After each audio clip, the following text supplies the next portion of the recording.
शांति। सभी कहेंगे फिर से ओम शांति। ओम शांति।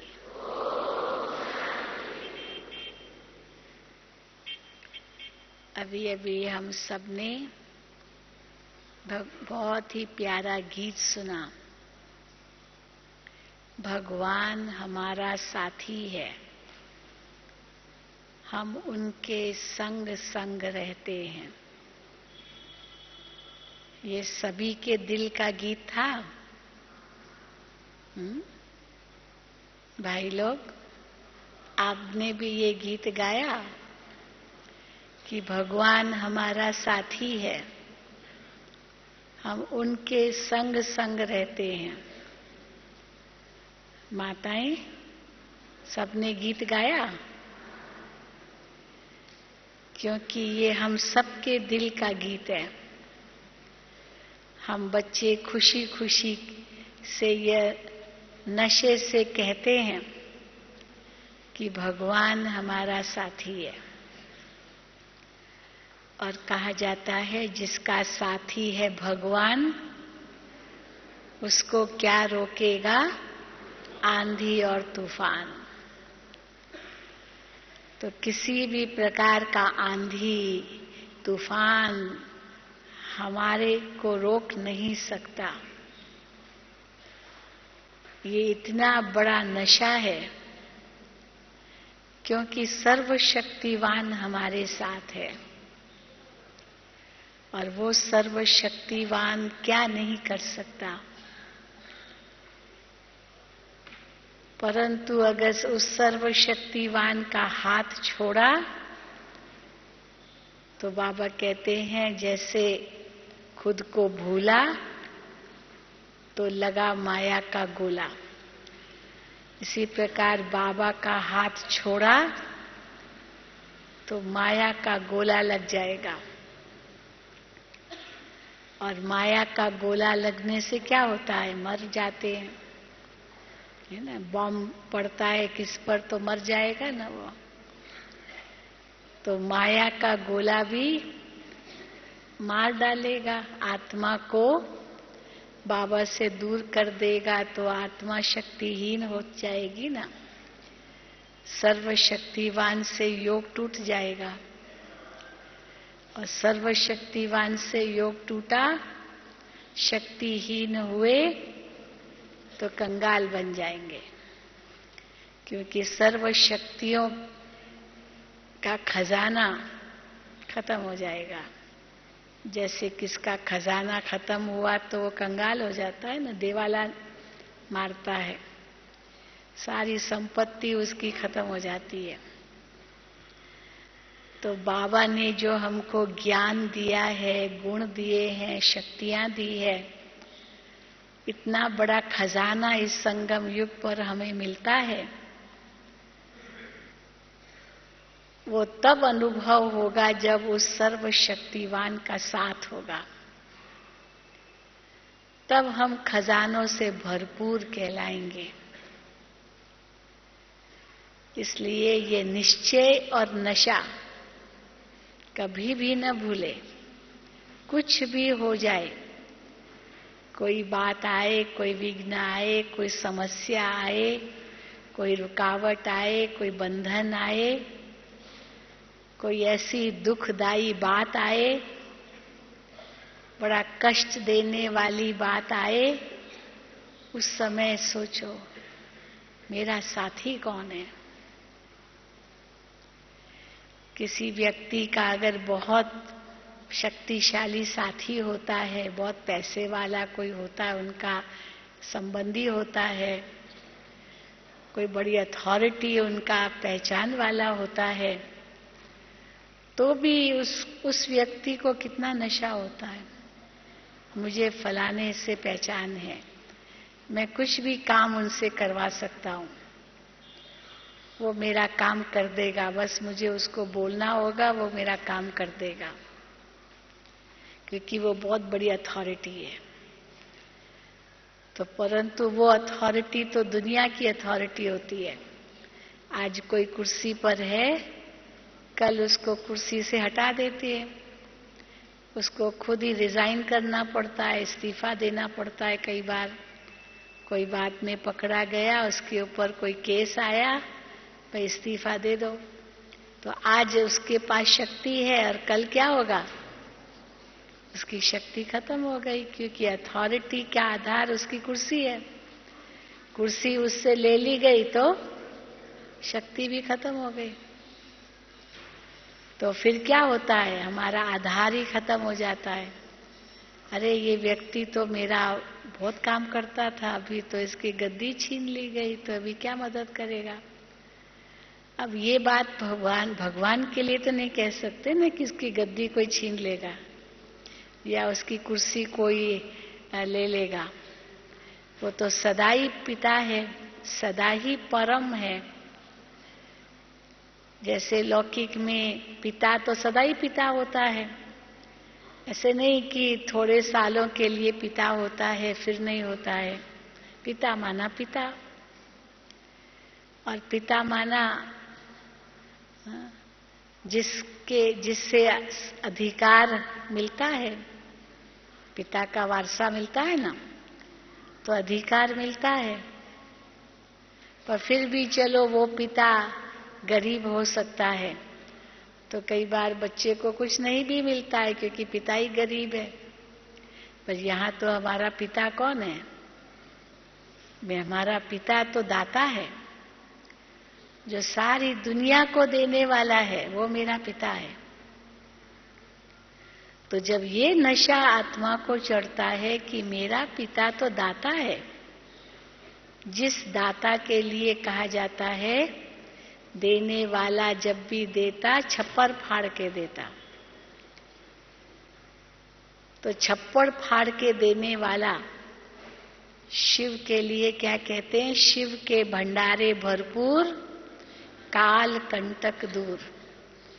तो मेरे पिता के भंडारे भरपूर है, मेरे सामने काल भी नहीं आ सकता है। बाकी तो बात छोड़ो, सबसे बड़ी बात तो काल की होती है, वो भी नहीं आ सकता मेरे पास। ये नशा हम रखें। तो जबकि भगवान मेरा साथी है, मेरा कोई भी कुछ बिगाड़ नहीं सकता है। लेकिन ये नशा तब रहेगा जब हर वक्त उसकी याद होगी। केवल सुबह सुबह हमने ये सोच लिया अमृत वेले योग में कि शिव बाबा मेरा साथी है, फिर जब कारोबार में गए तो भूल गए कि शिव बाबा मेरा साथी है। तो फिर कई बातें आएंगी, फिर दुख होगा, फिर कष्ट होंगे, फिर विघ्न आएंगे, फिर सोचेंगे पता नहीं अभी क्या होगा, फिर याद आएगा अरे भगवान मेरा साथी है। तो कष्ट के समय भूल गया, फिर जब बात पूरी हो गई तो याद आएगा बाबा मेरा साथी है, मैंने बाबा से तो मदद ली नहीं। क्योंकि उस समय सोचते मुझे ही करना है, मुझे ही करना है, मैं ही हूं सब कुछ। तो सवेरे याद करके फिर भूल गए सारा दिन। इसलिए बाबा कहते हैं हर कर्म में भी साथी बनाओ। केवल सवेरे सवेरे ही साथी नहीं है, सारा दिन वो साथी है, हर कर्म में साथी है। साथी भी है, साथ भी है और समाया हुआ भी है, जिसको हम कहते कंपनी भी है उसकी और कंबाइंड भी है। समाया हुआ है, साथ में ही है, जुड़ा हुआ है। हम उसको अपने से अलग कर ही नहीं सकते हैं। कई बार होता है ना, बच्चे पैदा होते हैं तो दो एक साथ ही पैदा हो जाते हैं, जुड़े हुए होते हैं। एक होता है जुड़वा बच्चे, तो 2 मिनट 5 मिनट के बाद पैदा होते हैं, गर्भ में साथ में होते हैं। लेकिन जब बाहर आते हैं माँ के गर्भ से तो 2-5 मिनट का अंतर होता है, वो अलग।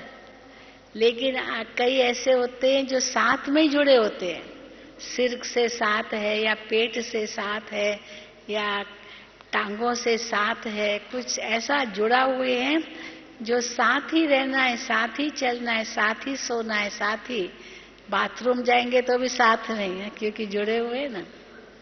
बीच में एक किस्सा आया था, 2 बहनें थी, 24 साल तक ऐसे सिर से जुड़ी हुई थी, पर दोनों आत्माएं तो अलग थी, तो सिर से जुड़ी हुई थी। अब अलग कैसे हो? एक जो थी उसको वकील बनना था, और दूसरी को कुछ और बनना था, कोई और पेशा लेना था। अब साथ में ही जुड़े हुए हैं, तो पढ़ाई भी तो साथ में ही जाएंगे ना, वही उसी कॉलेज में जाएंगे, अलग तो नहीं जा सकते। इच्छा अलग अलग थी, परंतु क्योंकि साथ में जुड़े हुए थे तो अलग हो ही नहीं सकते थे। आखिर 24 साल तक तो इस साथ में रहे, परंतु अब एक को भूख लगे दूसरे को न लगे, एक का पेट भरा हुआ है दूसरे का भरा हुआ नहीं है, पर एक को भूख लगे कि वो जाएगी भंडारे में, तो दूसरे को भी साथ में जाना पड़े ना, भले भूख नहीं है तो भी। आखिर इतनी तंग हो गई, इतनी तंग हो गई। ईरान की थी, सुना होगा, अखबारों में आया था कुछ साल पहले। तो इतनी तंग हो गई, उन्होंने बहुत डॉक्टर ढूंढे कि उनको कोई अलग कर सके। सिर से केवल जुड़ी हुई थी, बाकी सब अलग अलग था। तो अभी सिर से जुड़ी हुई है, तो डॉक्टरों ने तो उनका एमआरआई किया होगा सिर का, तो बोला वो एक ही नस है। अगर हम वो जो एक ही नस है जो दोनों को ब्लड सप्लाई दे रही है, अगर हम एक के तरफ करेंगे तो एक मर जाएगी। अब दोनों को आधा आधा कैसे करें, एक नस को आधा आधा कैसे करें? तो बहुत उन्होंने डॉक्टरों को कहा, किसी भी डॉक्टर ने रिस्क नहीं लिया कि हम दोनों को अलग कर सके। आखिर एक डॉक्टर ने रिस्क लिया, कहा ठीक है हम कोशिश करेंगे। तो बहुत तैयारियां की उसके लिए, बहुत तैयारियां। अब क्या हुआ, पर अलग हो ही नहीं सके। चलो हुए भी ना, वो नस को तो काटना पड़ा ना, खून की नस को। तो बहुत कोशिश किया कि उसकी नस को फिर जोड़ दे, उसकी दूसरे की नस को जोड़ दे। पर ऑपरेशन थिएटर में एक तो उसी समय मर गई, और दूसरी थोड़े समय के बाद मर गई। अब बेचारे मर गए। साथ में ही रहते होते कम से कम जिंदा तो होते लेकिन दोनों ही मर गई। लेकिन दोनों साथ में रह नहीं सकते थे, तंग हो गए, बहुत तंग हो गए। उन्होंने कहा मरने को तैयार है, लिख के दे दिया, भले मर जाए, लेकिन अभी ज्यादा साथ नहीं रह सकते। बहुत दुखी हो गए हैं साथ रहकर, क्योंकि दोनों के संस्कार अलग अलग थे। एक शांत स्वभाव की थी, एक बहुत चंचल थी तो दोनों के स्वभाव भी अलग अलग थे, आत्माएं तो अलग अलग थी ना। परंतु यहाँ बाबा कहते उस रूप से साथ नहीं कि कोई एक नस जुड़ी हुई है साथ में इसीलिए साथ है, परंतु बुद्धि से साथ है, और श्रीमत का हाथ है और बुद्धि का साथ है। तो बुद्धि से साथ है, तो जहां भी हम बैठे, खाएं, पिएं, चले फिरें, जहां भी जाएं, हम साथ अनुभव कर सकते हैं। अब ये हाथ उठ रहा है, भक्ति मार्ग में कहेंगे ये किसने हाथ उठाया? कहेंगे भगवान की शक्ति से हाथ उठा। अब हम कहते नहीं, ये तो आत्मा की शक्ति से हाथ उठा, परमात्मा थोड़ी सब काम करेगा। ये तो आत्मा की शक्ति है। आत्मा अपना मित्र, अपना शत्रु है, जो करेगा सो भरेगा। भगवान का इसमें क्या दोष? भगवान क्यों ये सब करेगा? क्योंकि दुनिया में तो बहुत कुछ बढ़ा चढ़ा के बोल दिया ईश्वर के बारे में कि वही सब कुछ कर रहा है। करन करावन आपे आप, मानुष के नाही हाथ। मनुष्य के हाथ में तो कुछ भी नहीं है, ये सब ईश्वर ही करता है। ये हाथ उठा तो भी ईश्वर ने किया, अब छींक आई तो भी ईश्वर ने की है ऐसे जो कुछ हुआ, खांसी आई तो भी ईश्वर ने की, पत्ता हिला तो भी ईश्वर ने हिलाया। तो वो तो बहुत बढ़ा चढ़ा के कहते हैं। अब वो पत्ता हिला, वो तो हवा के कारण हिला, इसमें भगवान का क्या कार्य है जो पत्ता हिलाएगा? और ये हाथ ऊपर उठाया तो आत्मा की शक्ति से उठा। लेकिन ये भावनात्मक स्थिति बहुत ऊंची है। लोगों ने उसका भावनात्मक पक्ष कि केवल नहीं समझा, उसको सिद्धांत ही बना लिया। ऐसा भगवान की हुक्म से, उनकी शक्ति से उठता है। मनुष्य के पास तो कोई ताकत नहीं। फिर तो चोर चोरी करेगा, खूनी खून करेगा, डाकू डाका डालेगा, क्या नहीं दुनिया में आज पापाचार हो रहा है, तो सब भगवान कर रहा है। फिर किसी खूनी को पुलिस पकड़ती है तो भगवान ने खून किया, फिर भगवान ने ही उसको पकड़ा, फिर भगवान ने ही उसको जेल में डाला, फिर भगवान जज बना, फिर भगवान कोई जजमेंट देगा। जैसे तो कितना कोई अर्थ ही नहीं बनता है। लेकिन नहीं, ये तो आत्मा जैसा करेगी वैसा भरेगी। परंतु इसका जो भावनात्मक पक्ष है वो बहुत ऊंचा है, और बाबा हम बच्चों को उसका भावनात्मक पक्ष बताते हैं कि बच्चे कभी भी अपने आप को अकेला नहीं समझो। अकेला समझेंगे तो माया आएगी। जैसे किसी को किससे मिलना है, अभी अकेला बैठा है तो चला जाएगा वो कि अकेला है, चलो चला जाओ। परंतु जिससे मिलना है वो किसी और के साथ बैठा हुआ है, किसी और के साथ व्यस्त है, बिजी है, तो बीच में तीसरा कैसे जाएगा, कैसे बोलेगा?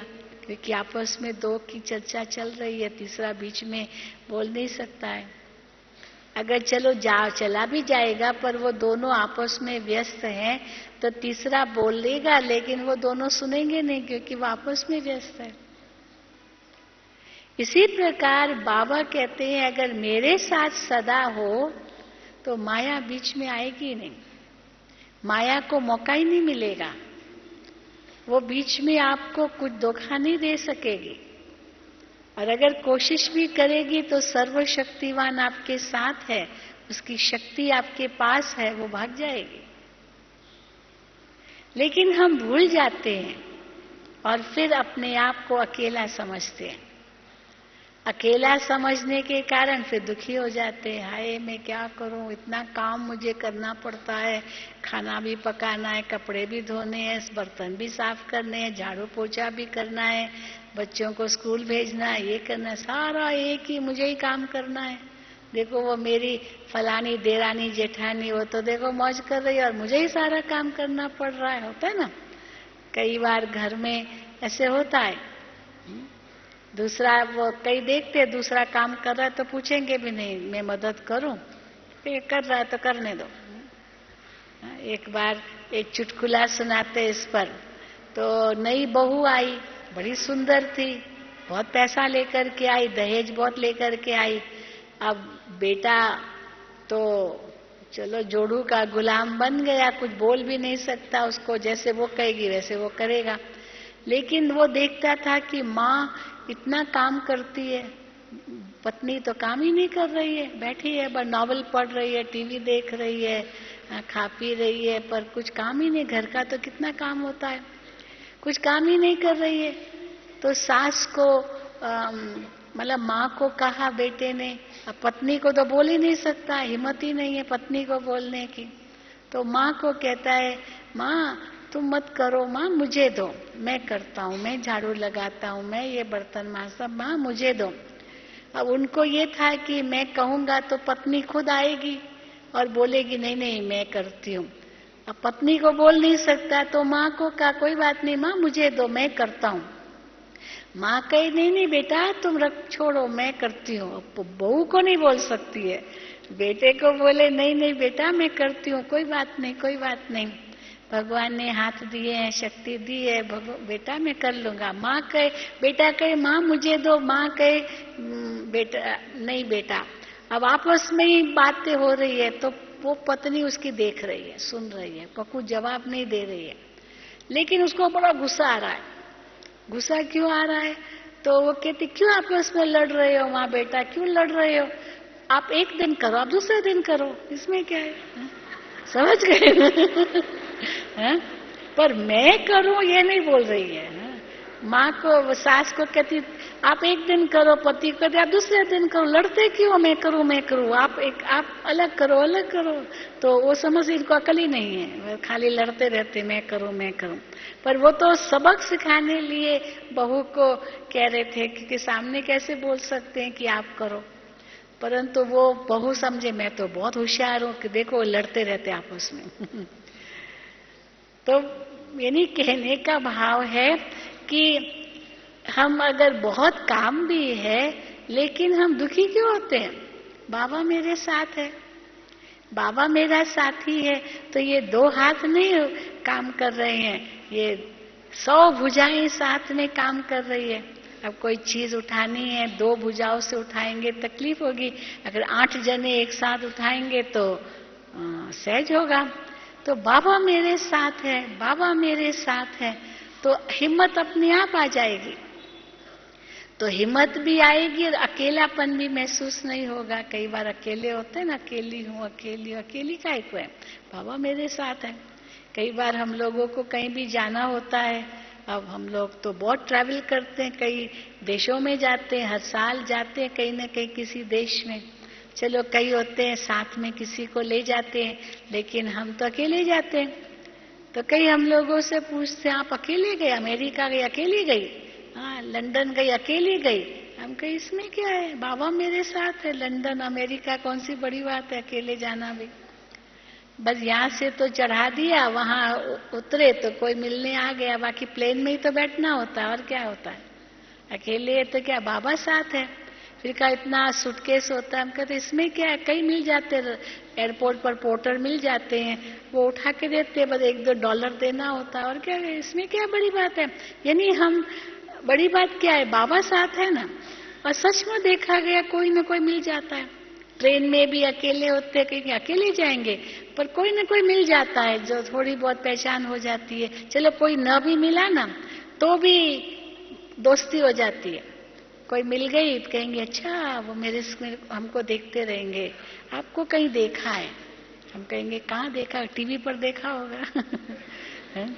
टीवी पर देखोगे, टीवी में प्रोग्राम आते हैं हम लोगों के, तो ब्रह्मा कुमारी है, पर आपको क्या, कई हमारे जैसी बहनें एक जैसी होती, चश्मे वाली तो कई होगी बहनें, तो कहेंगे आपको देखा, भले न भी देखा हो तो भी कह देंगे आपको देखा है, दूर से तो वैसे ही पता नहीं चलता।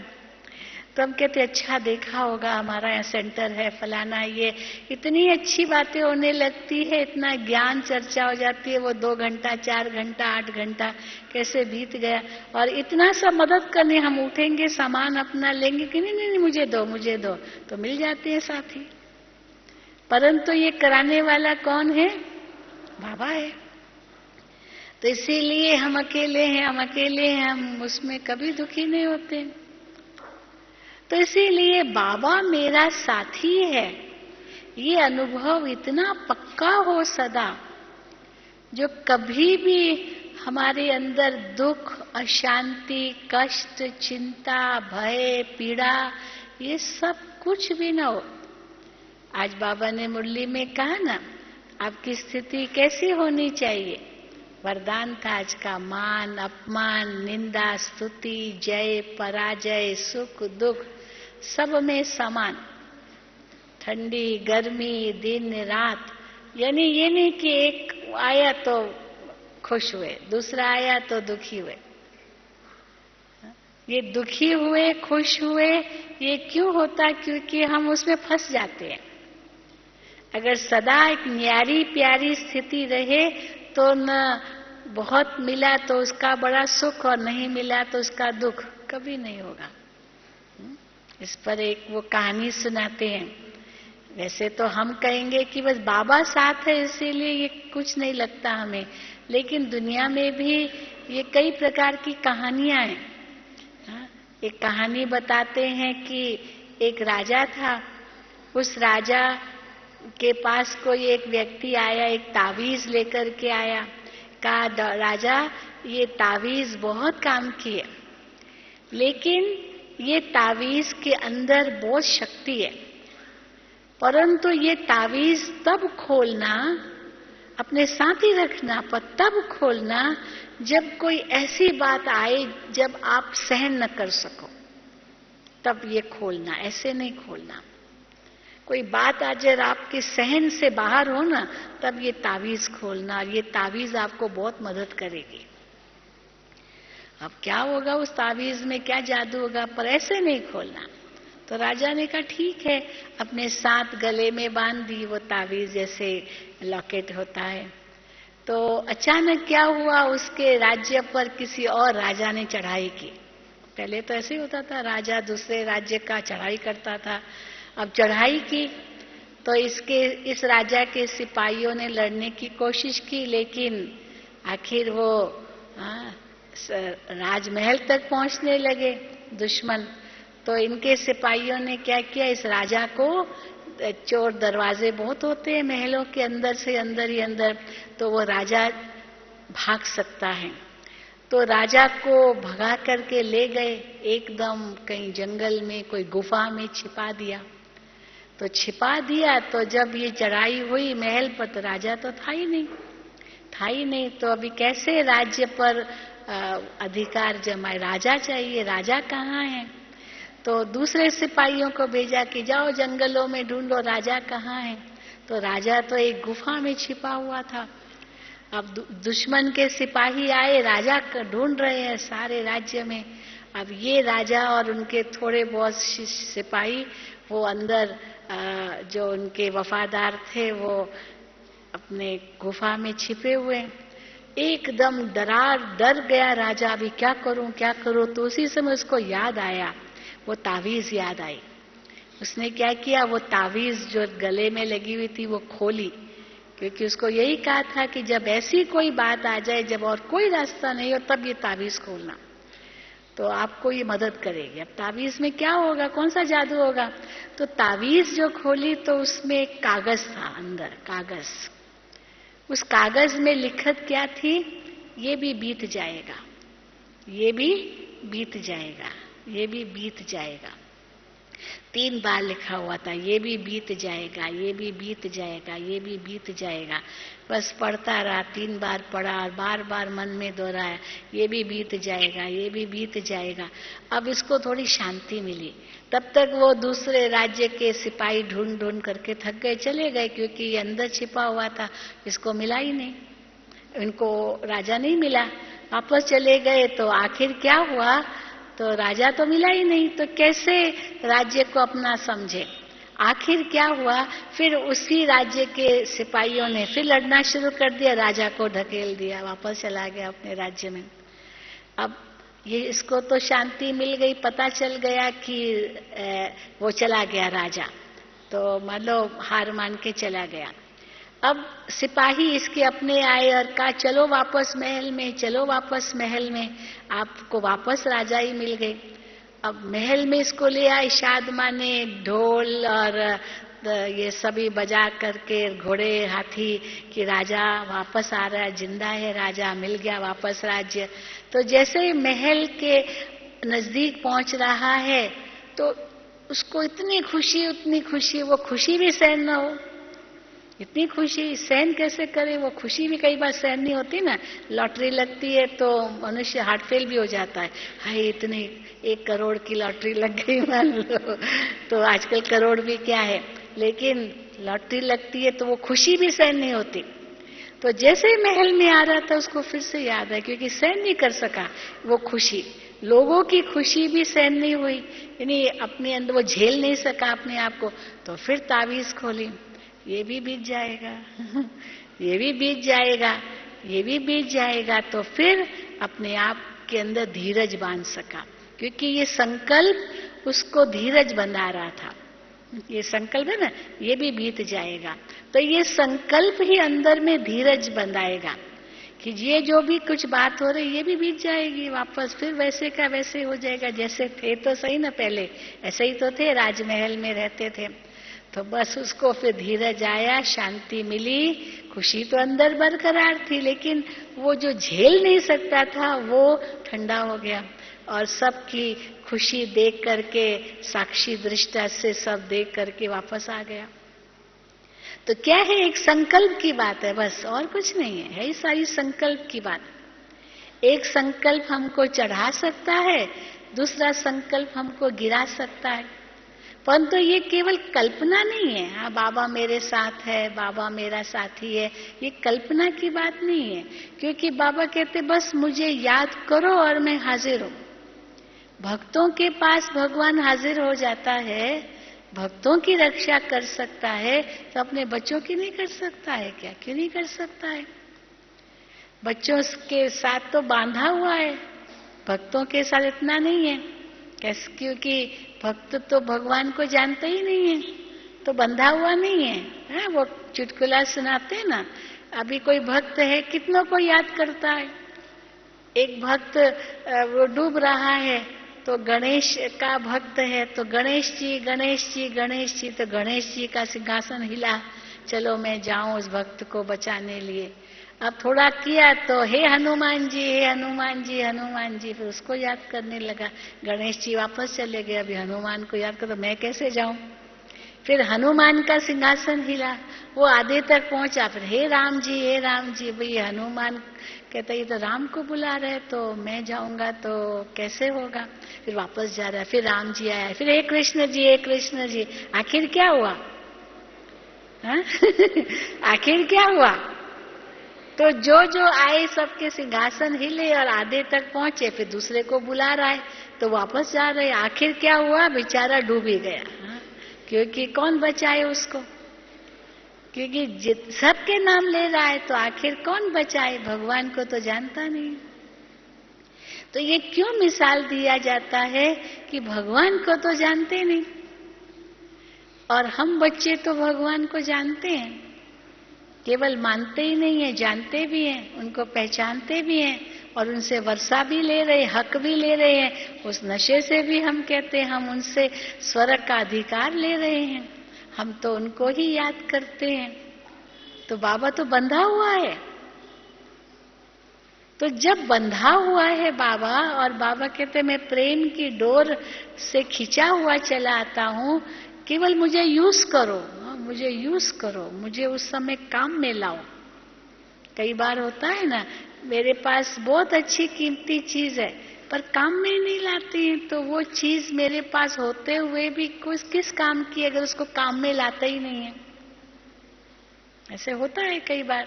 मेरे पास बहुत धन रखा है पर तिजोरी में रखा है, तिजोरी में रखा है, बंदी रखा है, बंदी रखा है, कभी यूज नहीं किया, कभी यूज नहीं किया, तो वो तो जैसे ना के बराबर है।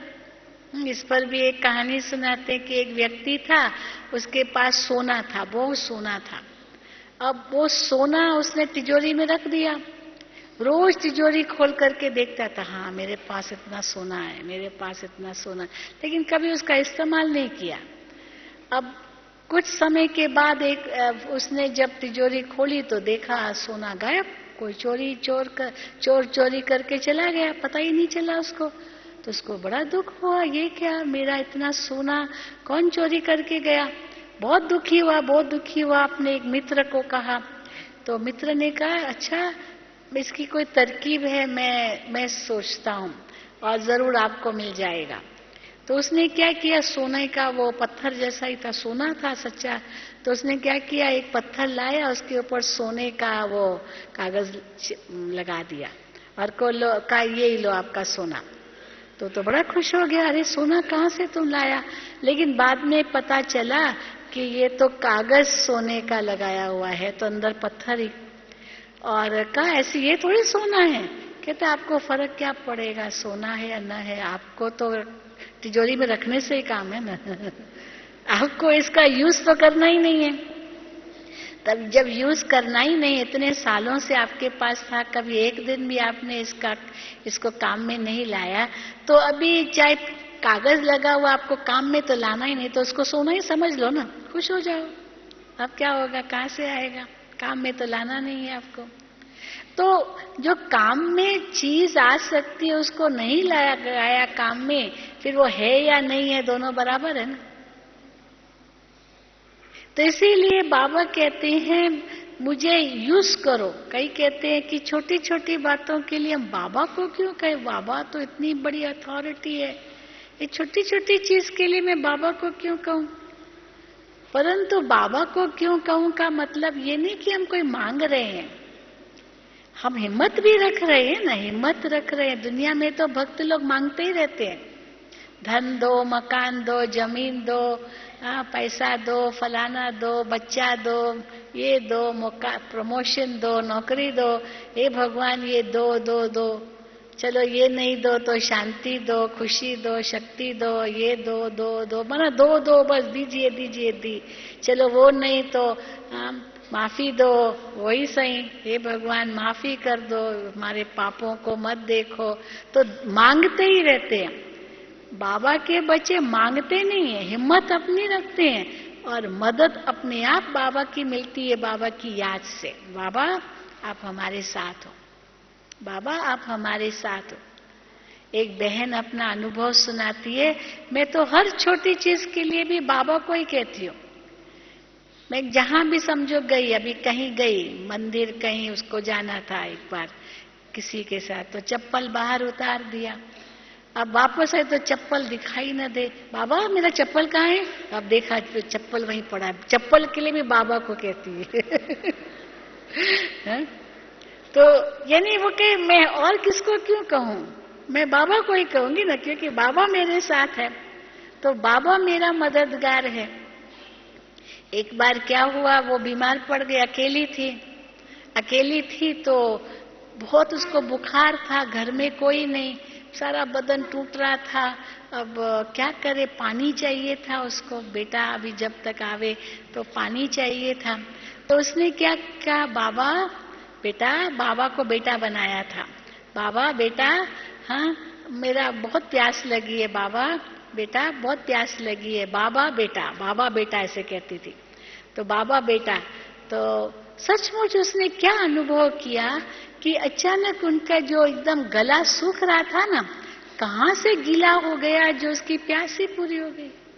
जैसे बाबा ने उसको पानी भी दे दिया। भले पानी मिला नहीं, पानी कौन देगा, कोई हवा थोड़ी पानी लेकर के आएगी गिलास लेकर, लेकिन उसको ये अनुभूति हुई कि सचमुच जैसे मैंने पानी पी लिया, बिल्कुल बिल्कुल पी लिया। और उसके बाद उठ के खड़ी भी हो गई।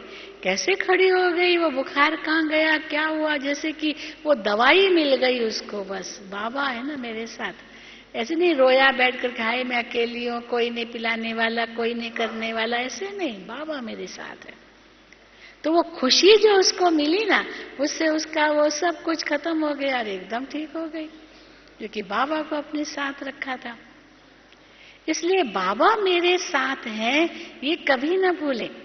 लेकिन इसका कई लोग उल्टा एडवांटेज लेते कैसे, बाबा मेरे साथ ना, वही सब कुछ करेगा, वही करेगा सब कुछ, मुझे कुछ नहीं करना है, भगवान मेरे साथ है। पर इसका ये उल्टा अर्थ नहीं लेना है। कैसे, एक उसके ऊपर कहानी आपको सुनाऊं। अभी ये 12-1 बज रहा है ना, तो कोई झुटके न खाए तो कहानियां ही सुना देती हूँ आपको।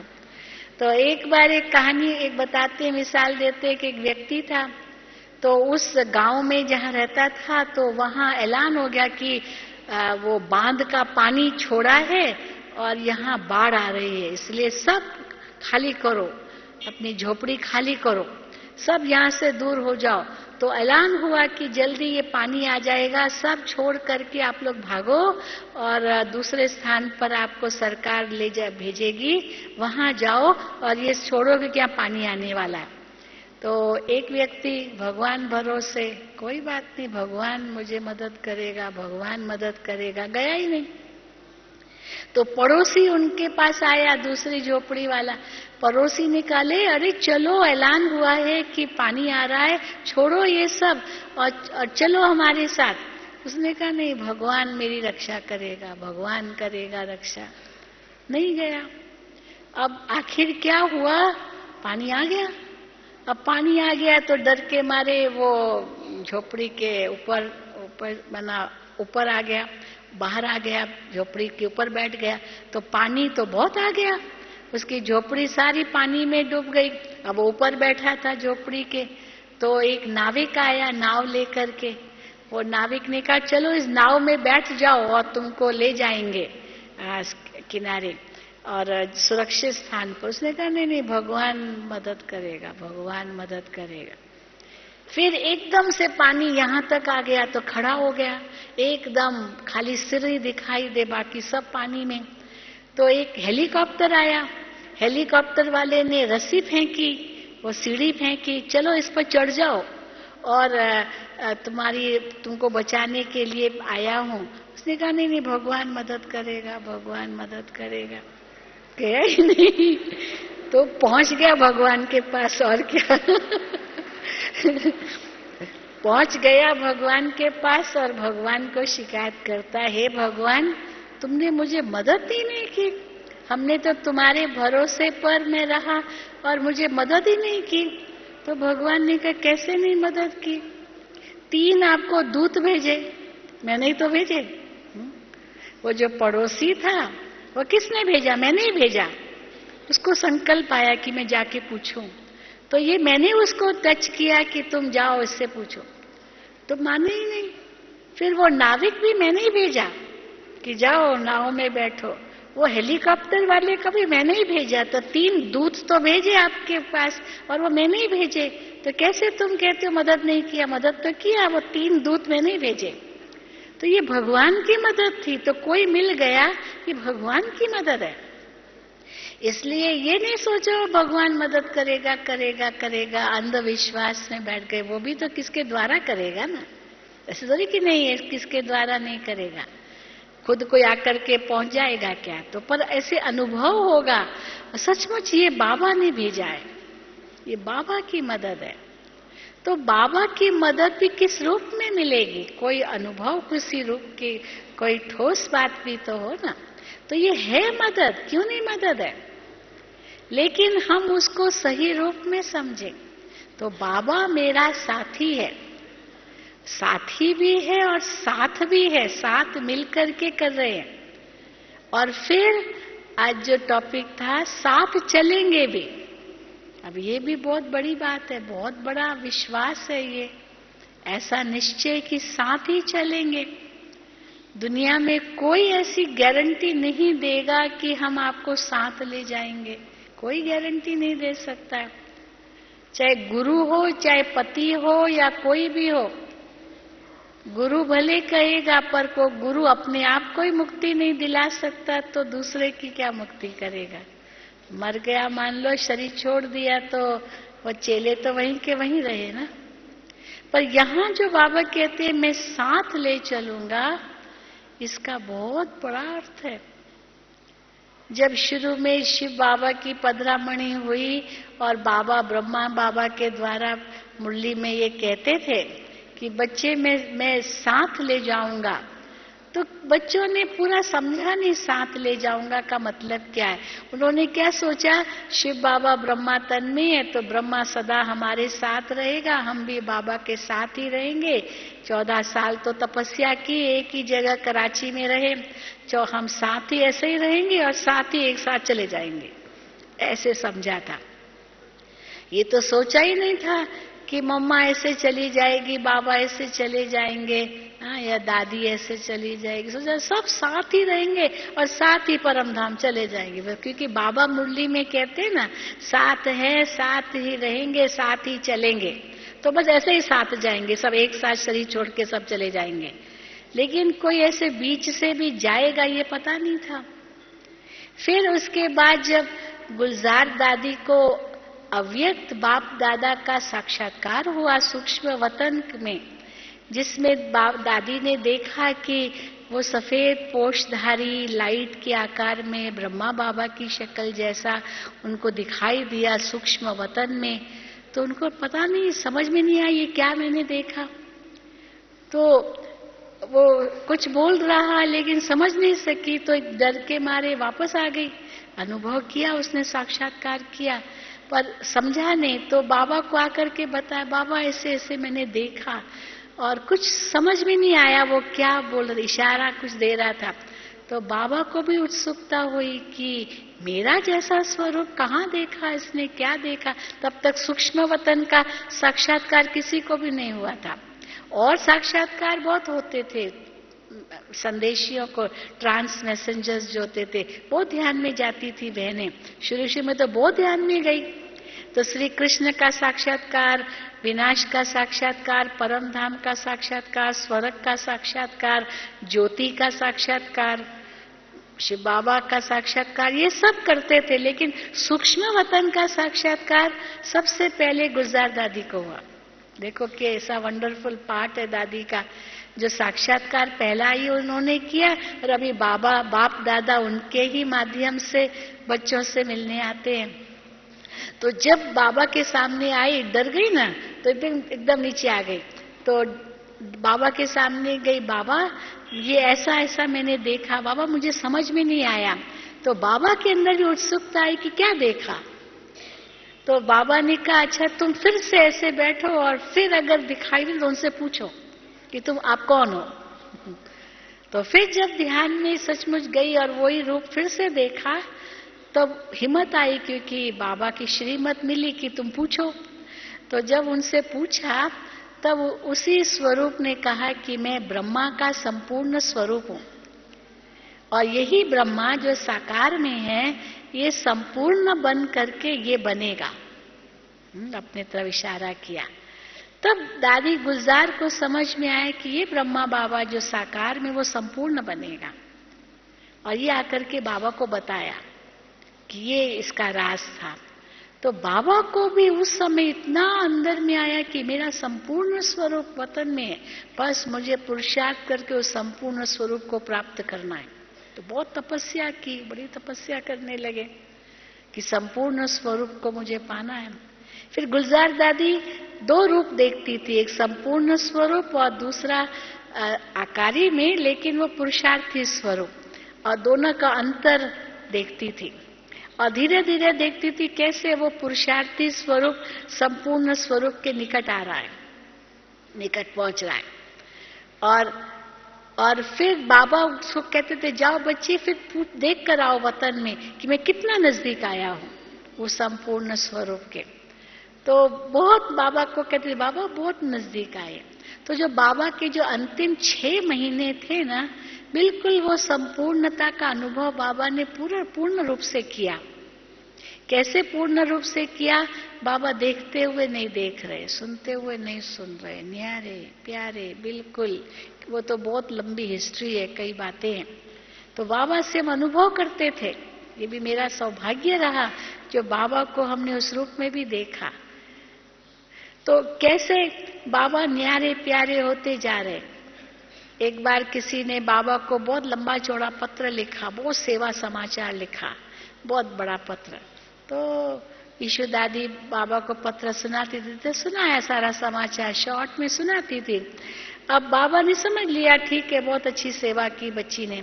फिर वो बच्ची थोड़े दिन के बाद मधुबन आई और बाबा को वही बात बताने लगी, बाबा ये सेवा की, ये सेवा की, ये सेवा की। बाबा ने कहा, बच्ची ये आपने पत्र में लिखा था ना? तो बोला, हाँ बाबा पत्र में भी मैंने सब लिखा था। तो बच्ची बाबा जानते हैं, बस बोले ज्यादा बोलने की जरूरत नहीं है। यानी इतना बाबा वाणी से परे जाते थे।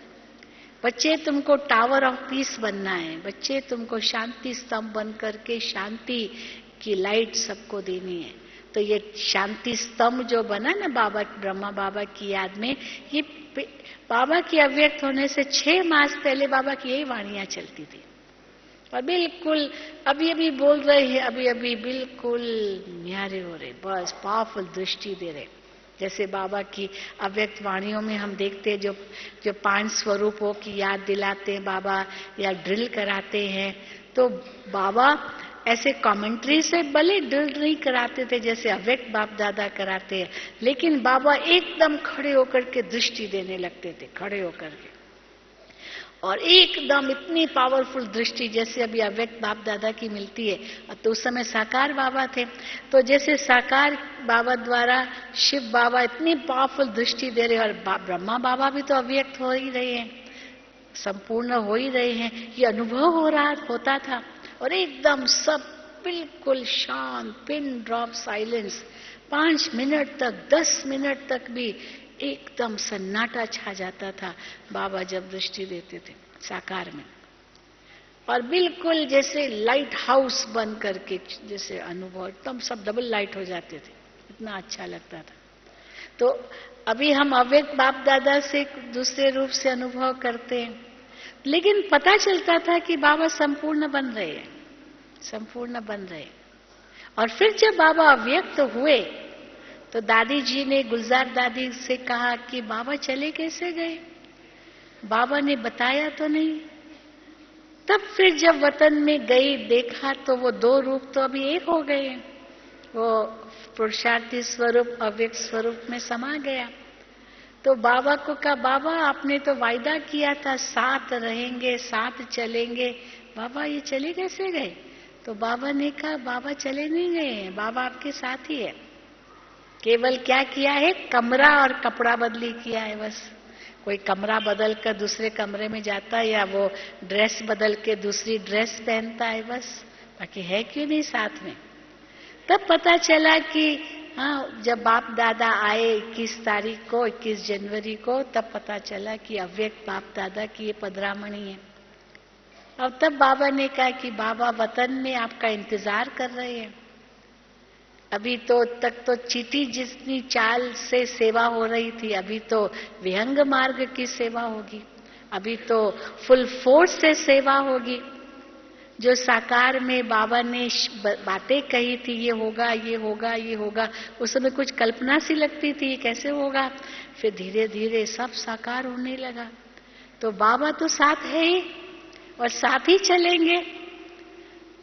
जो हमारी दादियां हैं अभी एडवांस पार्टी में चली गई है, वो तो प्लस जन्म है, सेवा अर्थ गई है, वो कोई कर्मों का हिसाब किताब चुकतू करने के लिए नहीं गई है। और जो जन्म लेते वो कर्मों का हिसाब किताब चुकतू करने के लिए जाते हैं जिनसे संबंध होता है। पर ये तो सेवा अर्थ गई है, तो सेवा अर्थ जन्म भी यही लेना है। मम्मा ने जब शरीर छोड़ा तो पहले तो ये लगा मम्मा भी साथ में रहेगी, पर जब मम्मा ने शरीर छोड़ा तो बाबा ने उसका भी राज बताया कि एडवांस पार्टी को लीड करेगी। यज्ञ के अंदर भी जब आई तो मम्मा को ही के आगे और उनके आगे और कुछ बहनें थी, सारी अपनी प्रॉपर्टी विल कर दी मम्मा के आगे ब्रह्मा बाबा ने। जो शिव बाबा का आदेश मिलता गया उस अनुसार बाबा करते गए आज्ञाकारी बन करके। तो मम्मा उस समय भी एडमिनिस्ट्रेटिव हेड के रूप में, लीडर के रूप में थी, माँ तभी कहलाई क्योंकि वही प्रथम मुख्य प्रशासिका के रूप में यज्ञ को चलाया।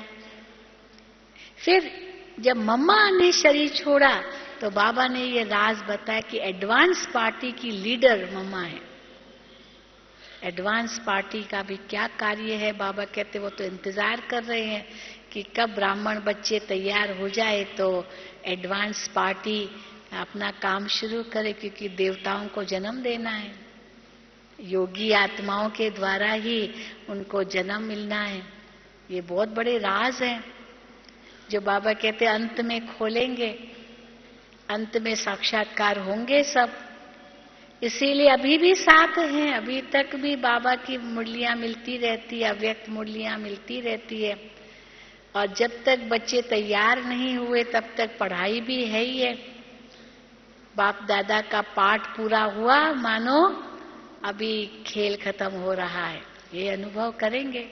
और अंत में तो वो भी समय आएगा जो इतना ट्रैवल भी नहीं कर सकेंगे, गाड़ियों में, ट्रेनों में, बसों में, प्लेन में आना भी मुश्किल हो जाएगा।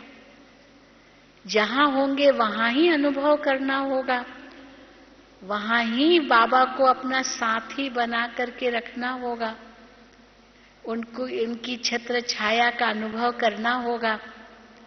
इसलिए बाबा कई बार मुरलियों में कहते हैं अब जहां जहां सेवा केंद्र है, चाहे आपके घर है, वहां एक मेडिटेशन का रूम बनाओ, कमरा बनाओ, जहां पर आप वो वातावरण इतना पावरफुल हो जो सारे घर को तो पावरफुल बनाए, पर जो भी वहां बैठे वो भी वतन में उड़ जाए, ऐसा अनुभव हो सबको।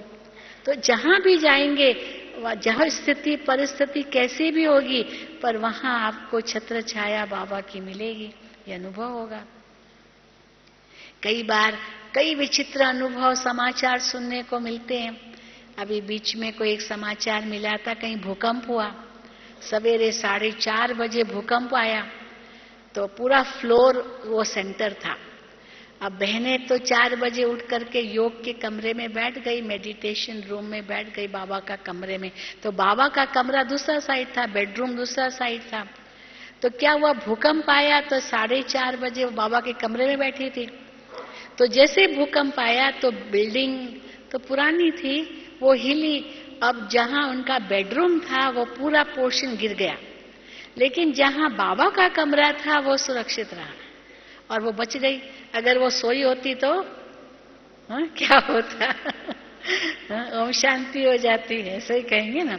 पर वो बाबा के कमरे में बैठी थी और वो पोर्शन वो माना बचा रहा और बेडरूम का पोर्शन गिर गया।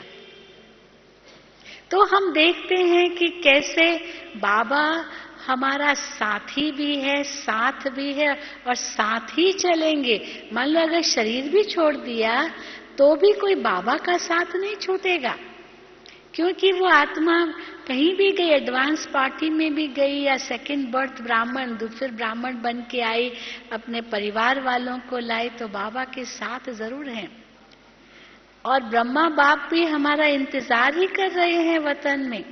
परम धाम के गेट अभी तक खुले नहीं हैं, क्योंकि परम धाम के गेट एक बार खुलेंगे तो सब कैसे जाएंगे? हम सब, बाबा कहते मच्छरों सदृश जाएंगे, लेकिन मच्छरों सदृश तो दूसरे जाएंगे, वो तो बराती होंगे, साथी कैसे जाएंगे? हा? बराती तो पीछे पीछे आते हैं। और शिव की बारात का तो बहुत ही गायन है शास्त्रों में, शिव पुराण में तो बड़ा गायन है शिव की बारात का। शिव की जब बारात निकली तो उस बारात में क्या क्या थे? सब थे, 84 लाख योनियां, जितनी भी योनियां है ना संसार में, सब उस बारात में थे। पर साथी कौन होगा? वो तो जो पार्वती समान होगा ना, वही तो शिव के साथ साथी बन करके जाएंगे, बाकी तो बाराती होंगे। तो कोई एक पार्वती थोड़ी है, हम सब पार्वती है। पार्वती की बुद्धि में एक शिव के साथ और कोई नहीं था। दिखाते ना कितने जन्म उसने लिए एक शिव को पाने के लिए। कई कहानियां बताते हैं, जैसी पार्वती के पहले के जन्म, सती, पता नहीं क्या क्या कितने जन्म बताते हैं। और हर जन्म में उसने तपस्या की, तब जाकर के अंत में उसने शिव को पाया। अब ये कहानी किसकी है? हम लोगों की तो है। 63 जन्म हमने भक्ति की शिव को पाने के लिए, परमात्मा को पाने के लिए। अब वो परमात्मा स्वयं हमारा साथी बन करके साथ दे रहा है, उसके लिए श्रृंगार कर रहा है रोज। आज भी बाबा ने मुरली में कहा ना, मैं रोज सेवा करने आता हूँ। बाबा कई बार कहते तुम तो, आप लोग तो यहीं से आते हो, गुजरात तो बिल्कुल हाथ लगाया और पहुंच गए। हाँ एकदम। बाबा कई बार कहते ताली बजाई और गुजरात आ गया। गुजरात के ज्यादा ही बैठे होंगे, तो बहुत आ गए। इसी प्रकार वो तो बहुत नजदीक है। तो बाबा कहते चलो दूर के भी चलो आए, तो भी कितना दूर से आए होंगे। बाबा कहाँ से आता है? परम धाम से आता है, सूक्ष्म वतन से आता है। कितना दूर से आता है, कोई माप सकते हैं कितना दूर है वो? पर एक सेकंड में आता है। हम लोगों को कुछ घंटे दिन लगते हैं, क्योंकि शरीर साथ है ना। तो बाबा रोज सेवा करने आते हैं। और बच्चे बाबा की सेवा का कितना लाभ लेते हैं, वो अपने आप से पूछें।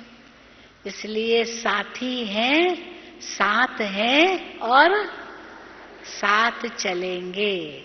अच्छा, ओम शांति, ओम शांति, ओम शांति।